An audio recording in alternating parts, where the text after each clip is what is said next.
तो गाइस जो आज हम नेक्स्ट चैप्टर करेंगे वो है फंडामेंटल ड्यूटीज का।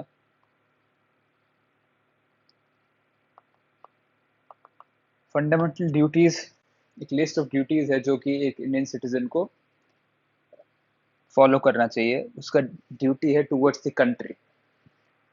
तो जो ओरिजिनल कॉन्स्टिट्यूशन था does not contain fundamental duties, FT लिख देते हैं fundamental duties. Original constitution did not contain fundamental duties, so they were added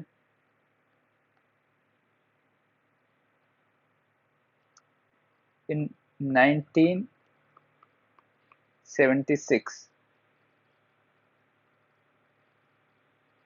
and one more was added in 2002।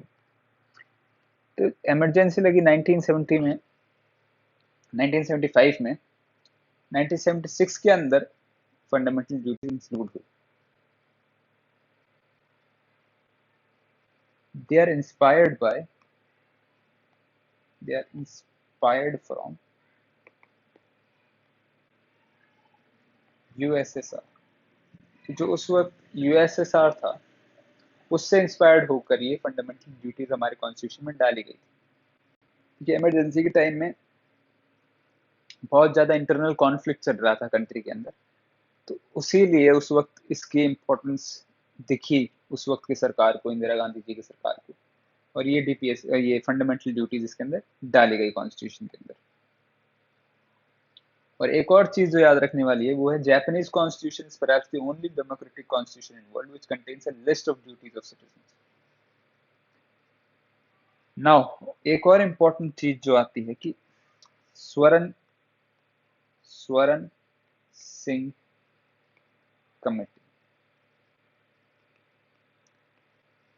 तो जो स्वरण सिंह कमेटी थी उसने रिकमेंड किया था कि फंडामेंटल ड्यूटीज इंक्लूड की जाए। कांग्रेस पार्टी ने स्वरण सिंह कमेटी सेटअप की थी कि वो रिकमेंडेशन दे फंडामेंटल ड्यूटीज के रिलेटेड। तो जो स्वरण सिंह कमेटी ने सजेशन किया था वो 8 फंडामेंटल ड्यूटीज का किया था, लेकिन जो 42nd अमेंडमेंट थी, फिर से 42nd अमेंडमेंट आ गई। बहुत इंपॉर्टेंट अमेंडमेंट है। 42nd अमेंडमेंट से ही ये फंडामेंटल ड्यूटीज इंक्लूड करी गई थी, और 42nd से ही 4 डीपीएसपी जो कि पिछली वीडियो में मैंने बताया था वो इंक्लूड किया गया था। तो 10 फंडामेंटल ड्यूटीज वर इंक्लूडेड। तो स्वरण सिंह कमेटी की पूरी रिकमेंडेशंस इंप्लीमेंट नहीं हुई थी, क्योंकि उन्होंने कहा था कि अगर कोई फंडामेंटल ड्यूटी फॉलो नहीं करता तो उसे पनिशमेंट भी देनी चाहिए, कुछ पेनल्टी भी होनी चाहिए, लेकिन वो सारी चीजें इंप्लीमेंट नहीं हुई। तो जो लिस्ट ऑफ फंडामेंटल ड्यूटीज है अब उस पर आ जाते हैं हम। 10 फंडामेंटल ड्यूटीज पे आ जाते हैं। फर्स्ट है to abide by the constitution and respect its ideals and institution, the national flag and the national anthem. तो abide by the constitution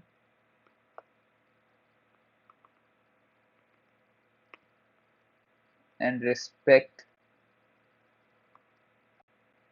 flag and anthem। तो कॉन्स्टिट्यूशन को फॉलो करें और जो हमारा झंडा है और जो हमारा राष्ट्रगान है उसको फॉलो करें, उसकी रिस्पेक्ट करें। सेकंड है to cherish and follow the noble ideas that inspire the national freedom struggle. Follow the ideas that inspired national struggle for independence।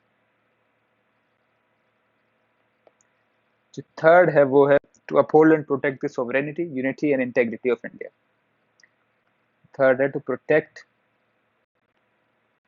sovereignty,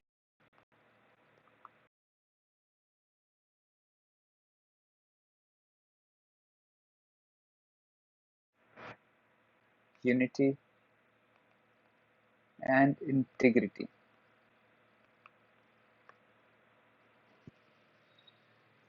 जो थर्ड जो है वो है to protect sovereignty, unity and integrity of the country, कि जो देश की प्रभुता, संप्रभुता, यूनिटी है, उसको प्रोटेक्ट किया जाए। चौथा है to defend the country and render national service when called upon to do so. Defend the country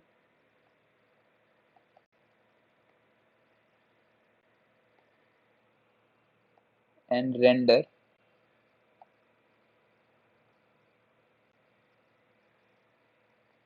national service whenever called for.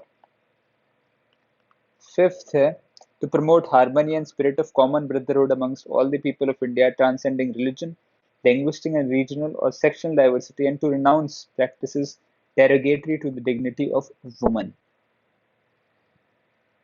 To promote harmony and brotherhood.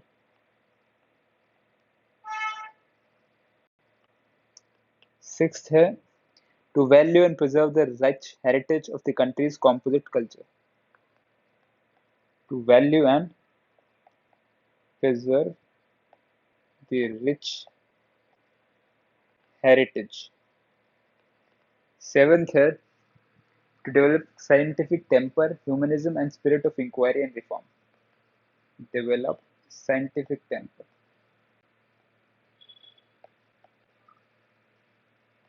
Eighth है to strive towards excellence in all spheres of individual and collective activity, so that the nation constantly rise to higher levels of endeavor and achievement.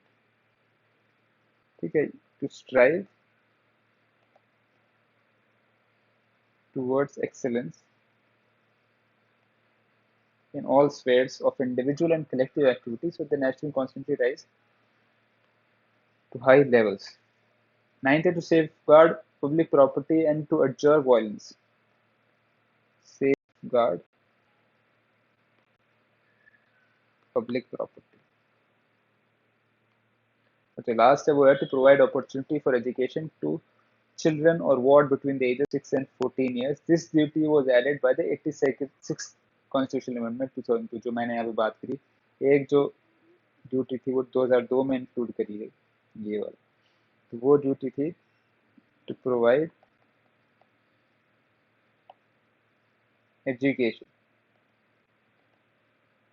अब कई बार paper में क्या पूछा जाता है, mix कर देते हैं डीपीएसपी को और फंडामेंटल ड्यूटीज को, और पूछते हैं कि इनमें से कौन सी which of the given statement is a fundamental duty. तो इसलिए थोड़ा याद कर लीजिएगा इनको, आप 2-3 बार रिवाइज करेंगे तो खुद ब खुद आपको बैठ जाएगा दिमाग में, तो फंडामेंटल ड्यूटीज कौन सी थी और डीपीएसपी कौन थी। डीपीएसपी भी मैंने पहले वीडियो बना रखी है, उसको आप जाके चेक कर लीजिए। अब फीचर्स बता देते हैं इसके फंडामेंटल ड्यूटीज के। तो ये some of them are moral duties while others are civil duties. They essentially contain just a codification of tasks integral to Indian way of life. They are only for citizens.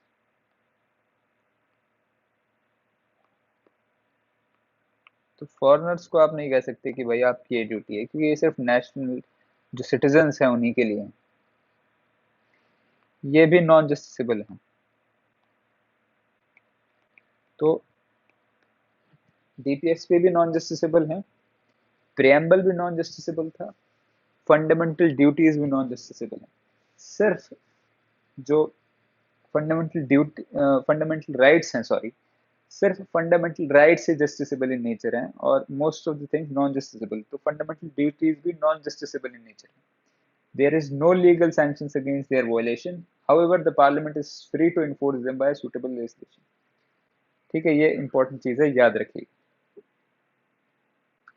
Now जैसे कि DPSP था, उसी तरह से they also help the court in examining and determining the constitutional validity of a law.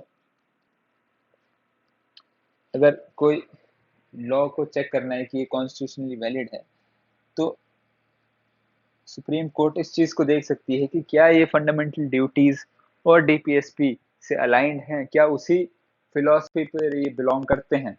अगर करते हैं तो वो लॉ सही मानी जाएगी, उसको अर्जेन्ट वॉइड घोषित नहीं किया जाएगा। तो बेसिकली मोस्टली यही था इस चैप्टर के अंदर, इससे ज़्यादा याद करने की ज़रूरत नहीं है। याद कर लेंगे एक बार, दोबारा से इनको लिस्ट को पूरी को रिवाइज कर दीजिएगा, 2-3 बार रिवाइज करेंगे तो याद हो जाएगा। इससे ज़्यादा इस चैप्टर में से कुछ नहीं आएगा। याद रखिएगा स्वर्ण सिंह कमेटी थी, उसके अंदर ये रिकमेंड किया था उन्होंने, और वहीं से ये आया है। और ये हमने यूएसएसआर से लिया है, they are inspired from the USSR. 42nd amendment के थ्रू ऐड हुआ था। 10 फंडामेंटल ड्यूटीज ये हैं और नॉन जस्टिसेबल इन नेचर है, ओनली फॉर सिटीजन्स हैं।